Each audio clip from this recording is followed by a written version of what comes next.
নীলচে কুয়াশায় ঢাকা এলেন্দ্রার রাজ্য, যেখানে চাঁদের আলোতেও আগুনের উষ্ণতা লুকিয়ে থাকে। সেই রাজ্যের সীমানায় দাঁড়িয়েছিল আর্য, তলোয়ারধারী এক যোদ্ধা, যার চোখে যুদ্ধের ক্লান্তি আর হৃদয়ে এক নাম, মীরা। মীরা ছিল চন্দ্রবংশের জাদুকরী। তার হাসিতে ফুল ফোটে, আর অশ্রু ঝরলে আকাশ কেঁপে ওঠে। রাজ্যকে গ্রাস করতে আসা অন্ধকার শক্তির বিরুদ্ধে একসঙ্গে লড়াই করতে গিয়েই তাদের পরিচয়। প্রথমে ছিল কেবল দায়িত্ব, পরে দৃষ্টিতে দৃষ্টিতে জন্ম নীল নীরব প্রতিশ্রুতি। সেই রাতে কালো ডানার ড্রাগন নেমে এল রাজধানীতে। আগুনে পুরো প্রাসাদের মিনার, আকাশ চিরে উঠল যুদ্ধের আর্তনাদ।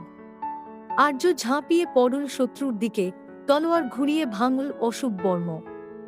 মীরা উচ্চারণ করল প্রাচীন মন্ত্র, তার হাত থেকে ছুটে এল রূপালী আলো, যা ড্রাগনের আগুনকে গিলে নিল। কিন্তু অন্ধকারের রাজা নিজে আবির্ভূত হল।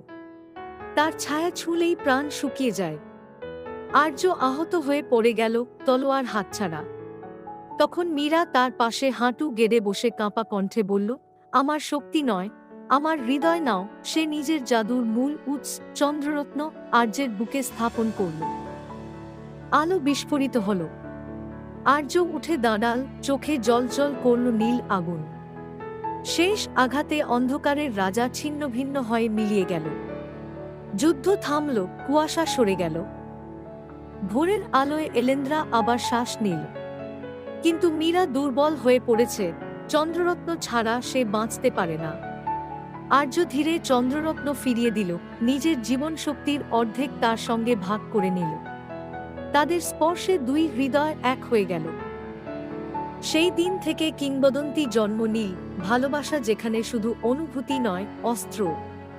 এলেন্দ্রার মানুষ আজও বলে, সত্যিকারের প্রেম যুদ্ধ জেতে আর ত্যাগে অমর হয়।